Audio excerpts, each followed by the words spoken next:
Une photo me hante, datant de février 1952. Une jeune femme en noir descend d'un avion, le regard lourd de chagrin. Elle vient de devenir la reine Elisabeth II. Pourtant, en y regardant de plus près, quelque chose manque. Un détail que le monde s'attendait à voir. Où sont les diamants, les perles? Cette armure de la monarchie censée protéger une nouvelle souveraine du poids si lourd de la couronne. Pendant 70 ans, nous l'avons vu porter des joyaux parmi les plus somptueux jamais créés. La couronne d'état impériale ornée de près de 3000 diamants. Le diadème Vladimir ruisselant d'émeraudes scintillantes. Les joyaux légendaires de la reine Marie, transmis depuis toujours. Nous avons appris à décrypter ces broches comme un langage, lisant ces messages à travers saphir et rubis. Mais voici ce qui nous a échappé, ces instants où elle choisissait de ne presque rien porter, délaissant délibérément le faste pour s'afficher devant le monde entier dans un dépouillement frappant. Ce n'était pas un hasard. C'étaient ses actes de communication les plus calculés et les plus puissants. 8 fois durant son règne au tournant majeur de l'histoire, la reine Elisabeth II a compris une vérité profonde. Que parfois le silence est bien plus éloquent que n'importe quel diamant. Et la plupart d'entre nous n'ont absolument rien remarqué. Retour au pays, 1952. Commençons au tout début de son règne, avec une image historique qui va tout définir. Le 7 février 1952, une jeune femme descend les marches d'un avion à l'aéroport de Londres. Elle est vêtue entièrement de noir. Un simple manteau de jour sans bijoux élaborés ni insignes royaux. À seulement 25 ans, partie princesse pour une tournée du Commonwealth, elle revient au Royaume-Uni en tant que reine Elisabeth II. Son père, le roi George VI, s'est éteint soudainement dans son sommeil alors qu'elle séjournait dans un hôtel perché au Kenya. Devenue reine dans son sommeil, elle ignorait encore que sa vie venait de basculer. Désormais, toute la nation la regarde revenir pour assumer une charge qu'elle n'aurait jamais pensé porter si tôt. C'est là que tout devient fascinant. Le protocole royal exigeait normalement pour un tel instant des bijoux de deuil grandioses. Songez aux célèbres parures commémoratives de la reine Victoria chargées de symboles et d'autorité. La jeune reine devait incarner la force, la continuité et la légitimité de la couronne. Pourtant, que choisit Elisabeth? Presque rien. Sur son manteau noir, elle ne portait qu'une seule broche. La broche lit de feu, une pièce modeste en platine et diamant, dessinant la fleur nationale de Rhodésie du Sud. Elle lui avait été offerte par des écoliers africains. Lors du voyage officiel de 1947, un cadeau financé par plus de 40 000 enfants. Son père était à ses côtés lorsqu'elle l'avait reçu. Caroline de Guitaut, conservatrice adjointe des collections de la reine, expliquera que malgré la beauté du platine, de l'or blanc et des diamants, c'est sans doute la valeur sentimentale qui l'a poussée à la porter ce jour-là. Une unique petite broche symbolisant le Commonwealth, le souvenir de son père et le devoir, avant le faste. Ce fut l'un des très rares moments de son règne de 70 ans où la reine s'est montrée sans aucun apparat. Et ce dépouillement disait absolument tout. Ce n'était pas un couronnement, ce n'était pas une fête, c'était un monarque né de la perte. Jeune femme préférant le devoir au faste, le chagrin à la grandeur. La photo d'elle descendant ses marches est devenue emblématique, non pas malgré sa simplicité, mais précisément grâce à elle. Le voyage sud-africain. Revenons 5 ans en arrière, quand la princesse Elisabeth apprenait encore l'art de la retenue royale. L'année 1947. La Grande-Bretagne est brisée. La Seconde Guerre mondiale est finie, mais le rationnement de nourriture et de vêtements persiste. Le peuple souffre, et la famille royale s'apprête à entamer un voyage de 3 mois en Afrique du Sud. Traditionnellement, ces visites étaient de spectaculaires démonstrations de la richesse impériale. Des tiares à chaque banquet, des diamants partout. Mais la jeune princesse avait compris un point crucial. Exposer sa richesse alors que son peuple souffrait aurait été désastreux. Pendant cette tournée, Elisabeth portait de simples perles et des broches discrètes. Pas de tiare en journée, aucun diamant superflu. Elle s'habillait comme quelqu'un qui comprenait la détresse du peuple sans chercher à le dominer. Et voici la superbe ironie. Lors de ce même voyage, elle reçut l'un des cadeaux les plus spectaculaires de son existence. Les diamants d'Afrique du Sud, un collier somptueux de 21 joyaux offert pour ses 21 ans. Le plus gros diamant pesait 10 carats. C'était à couper le souffle. Pourtant, elle ne l'exhiba pas. Elle l'accepta avec ce que Sir Hugh Roberts décrivit comme des éclats de joie sincère. Une gratitude réelle, loin de toute arrogance royale. Sa retenue lors de ce voyage sonnait comme une promesse envers ses futurs sujets. « Je vous vois. Je suis avec vous. » L'important n'est pas dans ses bijoux. Un geste fort avant l'ascension qui présageait tout son règne. Son voyage au Ghana. Faisons un bond en 1961. L'heure est grave. Le Ghana était indépendant depuis seulement 4 ans, l'un des tout premiers pays d'Afrique subsaharienne à s'affranchir du pouvoir colonial. Le président Kwame Nkrumah flirtait alors avec le socialisme, nouant des liens inquiétants avec l'Union soviétique. La guerre froide était à son apogée. 5 jours seulement avant la visite royale, des bombes explosent à Accra. Winston Churchill écrivit au Premier ministre Harold Macmillan pour s'inquiéter de la sécurité d'Élisabeth. On la supplia d'annuler. Elle refusa catégoriquement. Elle confia à Macmillan qu'elle se sentait instrumentalisée et elle voyait parfaitement juste. Il fallait maintenir le Ghana dans le Commonwealth face à l'influence soviétique. Mais voilà ce qui rendit cette visite brillante. La reine savait qu'arriver couverte de joyaux impériaux, symbole de l'oppression coloniale, gâcherait complètement sa mission de paix. Elle prit donc une décision radicale. Durant presque tout le séjour, elle se contenta de boucles légères et de colliers discrets. Puis vint le bal officiel, immortalisant l'une des scènes diplomatiques les plus cruciales de son règne. Cette danse partagée avec le président Nkrumah, où personne ne regardait ses parures. Seul comptait le geste en lui-même. Une souveraine britannique blanche dansant avec un président noir africain prônant l'égalité des races et l'unité. En 1961, alors que l'Amérique subissait la ségrégation, ce cliché fit le tour du monde. Les bijoux de la reine s'effacèrent humblement pour laisser place au message politique. Sa tenue honorait ses hôtes tout en respectant le protocole, mais assez sobre pour éviter tout soupçon de condescendance coloniale. La visite dépassa toutes les attentes. Le Ghana resta dans le Commonwealth. L'influence soviétique fut écartée, et le Premier ministre Macmillan aurait dit au président Kennedy « J'ai risqué ma propre reine, vous devez risquer votre argent ». Cap sur l'Allemagne de l'Ouest. 20 ans après la guerre, la reine Elisabeth II fit un geste extraordinaire.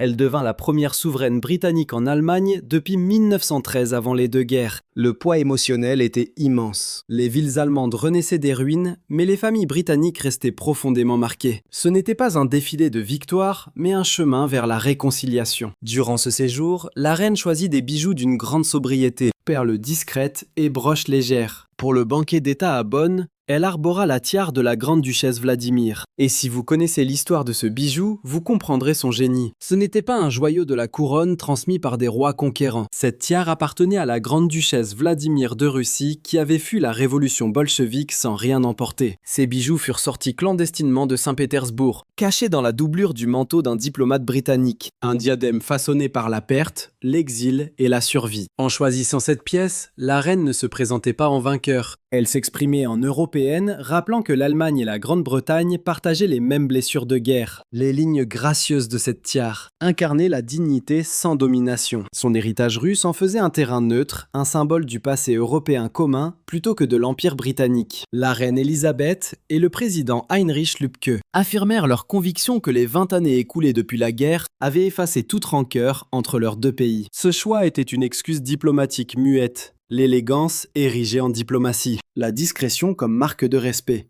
Ces bijoux disaient « Nous reconstruisons ensemble ». Le voyage en Irlande. Voici sans doute le déplacement le plus délicat de tout son règne. En mai 2011, la reine Elisabeth II devint la première souveraine britannique à fouler le sol irlandais depuis un siècle. Une première depuis l'indépendance de l'île. Mesurer le poids de l'histoire. Des siècles de domination britannique, la terrible famine et l'insurrection de 1916, la guerre d'indépendance, la partition et des décennies de violence en Irlande du Nord. La reine elle-même avait perdu son cousin bien-aimé, Lord Mountbatten, assassiné par l'IRA. Pourtant, elle accepta l'invitation, sachant que chaque mot et geste serait scruté de près. Dès ses premiers pas hors de l'avion, ses choix exprimèrent une diplomatie minutieuse. Elle portait un manteau vert émeraude et une robe bleu Saint-Patrick, les couleurs irlandaises. Pendant ces 4 jours, elle ne porta presque aucun bijou. De modestes broches, dont un trèfle spécialement conçu pour l'occasion. De simples boucles d'oreilles en perles, aucune tiare royale. La présidente Mary McAleese offrit à la reine une broche en argent au motif inspiré de la triple spirale préhistorique de Newgrange, l'un des lieux sacrés d'Irlande. La reine arbora ce cadeau immédiatement, un geste d'estime. À Dublin, l'ancien siège du pouvoir. Un discours historique frôlant les excuses, offrant sa sympathie aux victimes. Elle commença même en irlandais. Sa robe de banquet d'État était un chef-d'œuvre de symbolisme. Une tenue de soirée blanche scintillante de 2091 trèfle brodé main, chacun ciselé d'argent et de cristal. Ce modèle honorait magnifiquement l'emblème de l'Irlande, tandis que le diadème des filles de Grande-Bretagne est d'Irlande, cadeau de sa grand-mère. Elle jetait un pont vers leur passé commun. Joyaux et broderies s'unissaient pour l'apaisement, bien plus fort que de simples diamants. Le voyage prévoyait des arrêts hautement symboliques à Croke Park, où 14 personnes périrent en 1920, et au jardin du souvenir dédié aux rebelles. Partout, sa tenue d'une grande sobriété appuyait ce message d'apaisement. Un habitant de Dublin écrivit alors « J'étais pourtant un républicain convaincu. Désormais, voir cette reine me fait sourire. L'absence de faste royale disait tout. Je viens en amie, pas en souveraine. » Le fameux discours de 1992. La reine célèbre alors ses 40 ans de règne lors d'un déjeuner officiel. Elle parle avec franchise. 1992 n'est pas une année dont je me souviendrai avec un plaisir sans mélange. L'année fut terrible, marquée par les divorces de ses enfants. Et Windsor venait de brûler. Les critiques fusaient de partout. Pour cette prise de parole difficile, Elisabeth choisit des tons pastels, sans aucun diamant ni bijoux d'apparat, loin de l'armure d'une monarque invincible. Cette simplicité dévoilait une femme acceptant enfin sa vulnérabilité, celle des siens et la sienne. Face aux crises, la couronne préfère d'ordinaire se parer de ses plus lourds attributs, mais elle fit l'inverse, en se dépouillant de ses apparats habituels. Ce choix montrait que l'instant était intime, presque privé. Elle parlait en femme blessée par les déceptions de la vie, et non en souveraine intouchable. Cette image et ces mots permirent de renouer avec le public, faisant preuve d'humilité par le geste et la parole. Elle montrait une institution capable d'évoluer. L'ouverture solennelle du Parlement, le 11 mai 2021, un moment d'ordinaire faste et hautement protocolaire. La souveraine arrive vêtue de ses plus somptueux attributs royaux, portant la couronne impériale. Sa robe d'apparat bordée d'hermine et ses diamants les plus étincelants. Pourtant, cette fois-ci, tout est différent. C'est la première grande apparition publique de la reine depuis la disparition du prince Philippe, son époux durant 73 ans, décédé à peine un mois plus tôt. La reine âgée de 95 ans se présente en robe lilas clair avec un chapeau assorti. Sans couronne, sans habit cérémoniel ni bijoux imposants, seulement une toute petite broche. La couronne impériale est bien là, mais simplement posée sur un coussin à ses côtés au lieu de coiffer sa tête. Plus poignant encore, il n'y avait qu'un seul trône. L'espace où trônait habituellement le siège de Philippe est resté désespérément vide. Une rupture visuelle absolue avec des siècles de tradition. La reine Elisabeth redéfinit la majesté par la sobriété, montrant que son sens du devoir persistait malgré la douleur d'un deuil immense. Le chroniqueur royal Alistair Bruce souligne que malgré l'absence de Philippe, la reine ressentait encore la force tranquille de sa présence et ses encouragements après des décennies à ses côtés. Elle choisit d'honorer cette mémoire par la retenue plutôt que le faste affichant une force inébranlable. Cette robe lilas couleur douce est loin du deuil noir, incarnait l'apaisement et la continuité. Loin de s'effondrer sous le chagrin, elle continuait de servir malgré la perte. Pour les spectateurs du monde entier qui pour beaucoup avaient enterré leurs proches seuls à cause de la pandémie, cette silhouette royale solitaire résonnait profondément. Elle rappelait que même les rois doivent faire des sacrifices pour le bien commun et que le service des autres surpasse toute douleur personnelle. Le jubilé de platine. Nous voici à l'ultime chapitre ce 2 juin 2022. La reine Elisabeth II publie une photo et un message pour remercier son peuple, alors que les festivités débutent. Le cliché dévoile une reine sereine et visiblement épanouie au château de Windsor. Elle porte une robe bleu tendre ornée d'une unique broche en aigue marine sur le cœur. Pas de diadème, aucun bijou ostentatoire, juste de simples perles aux oreilles, et ce bijou si précieux.